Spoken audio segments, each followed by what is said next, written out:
ये किशनगढ़, और किशनगढ़ की एक राजकुमारी थी चारुमती। क्या नाम था? एक बार दिवाली के आसपास का टाइम था, बाहर कोई एक महिला पेंटिंग्स बेच रही थी। क्या बेच रही थी? राजकुमारी को पता चला कि अच्छी पेंटिंग्स बेची जा रही है। राजकुमारी ने कहा बुलाओ भाई महिला को।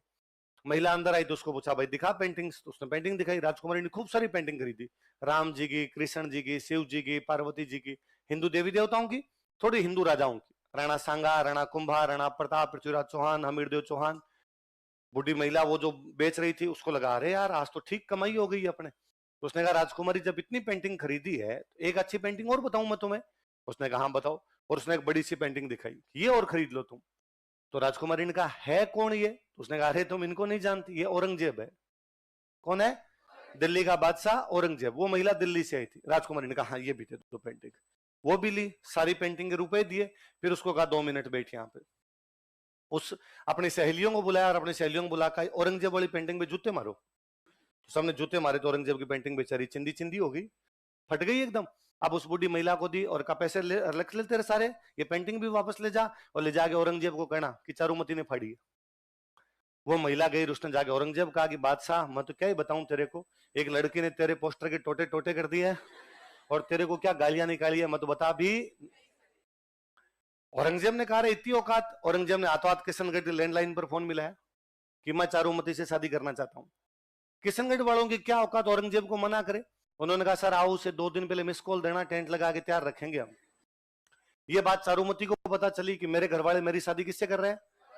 उसने अपने भाई को बुला, तुम ऐसे कैसे कर सकते हो, और मेरी शादी औरंगजेब से नहीं कर सकते, किससे पूछ के तुमने तय किया?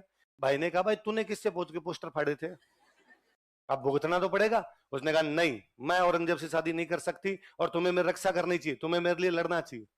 भाई ने कहा लड़ लेंगे, लड़ने में कोई दिक्कत नहीं, हमें मरने में भी कोई दिक्कत ही, युद्ध में मरते ही आदमी, और मरने का क्या, आदमी बैठा बैठा मर जाए। पर दिक्कत यह है कि अपनी रियासत छोटी है, औरंगजेब की बड़ी है, यदि लड़ेंगे तो हम सब लड़ते हुए मारे जाएंगे। उसने कहा क्या दिक्कत है, तो मेरी रक्षा के लिए लड़ते हुए मार जाओ। उसने कहा सुन तो सही, दिक्कत यह है कि यदि औरंगजेब ने युद्ध किया और हम सब लड़ते हुए मारे गए तो औरंगजेब जनता की लड़कियां उठा के ले जाएगा। इन जनता की लड़कियों को बचाने के लिए तेरी एक की शादी करनी पड़ेगी। राजा का पहला धर्म जनता को बचाना है, उसके लिए यदि तेरी शादी करनी पड़ती तो हम करेंगे। उसने कहा तुम यदि नहीं कर सकते मेरी रक्षा तो मैं खुद कर लूंगी। तो भाई को गुस्सा, उसने कहा वाह कर ले। चारुमती को लगे अब कौन करे भाई अपनी रक्षा। और चारुमती को याद आया कि एक दिन टीवी पर एड आ रहा था कि यदि किसी राजकुमारी की कोई भी दिक्कत हो तो टोल फ्री नंबर पर संपर्क करे। उसने राज सिंह जी के नई जियो सिम के नंबर का बाड़े कहीं से, और टोल फ्री नंबर पर कांटेक्ट किया उनके, कि जिस प्रकार भगवान कृष्ण जरासंध के खिलाफ रुक्मणी को लेकर चले गए थे। किसको लेकर चले गए? भगवान कृष्ण की जो पटरानी थी रुक्मणी, उनका हरण करके लेके गए थे भगवान कृष्ण जरासंध के खिलाफ। उसी प्रकार आप आइए और मुझे भी हरण करके ले जाइए और मेरे से शादी कर लीजिए। अब टोल फ्री नंबर पर ऐसे मैसेज आते ही रहते हैं भाई साहब। राज सिंह जी के पास भी ऐसे मैसेज आते ही रहते थे। राज सिंह जी ने पहले डीपी चेक की।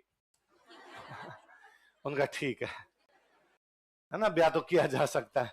तो राज सिंह जी ने हाथों हाथ भेजा कि डन, तुम तो मुझे भेज दो, ब्याह कब है बाकी मैं देख लूंगा।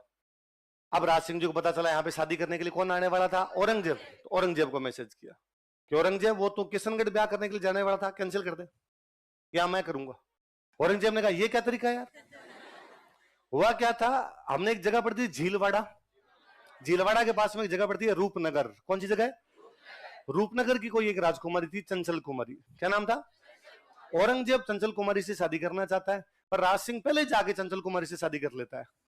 तो औरंगजेब ने कहा चंचल कुमारी से भी तू, चारुमती से भी, कदे एस फूल थे हैं, या मैं करूंगा भाई। तो राज सिंह का अब मैंने डीपी देख ली, अब तो मैं ही करूंगा और किसी को करने। तो औरंगजेब ने कहा फिर लड़ाई होगी। उसने कहा डन लड़ाई हो जाएगी कोई बात नहीं। बाकायदा शादी वाले दिन मेवाड़ वालों की सेना गई। राज सिंह ने मेवाड़ की सेना को कहा कि औरंगजेब को अजमेर में रोकना है। कहां रोकना है? अजमेर से आगे मत आने देना, और जैसे किशनगढ़ में मेरे फेरे हो जाएंगे मैं खुद लड़ने के लिए आ जाऊंगा। सेना ने कहा साहब चिंता ही मत करो, आप तो फेरे करके आराम से विदा हो गया हो मेवाड़, औरंगजेब की सेना को इंच भी अजमेर से आगे आने नहीं देंगे। मेवाड़ की सेना ने औरंगजेब को कहां रोका? अजमेर। राज सिंह जी कहां ब्याह करते हैं? किशनगढ़। कौन सी राजकुमारी से? कल पढ़ेंगे बाकी।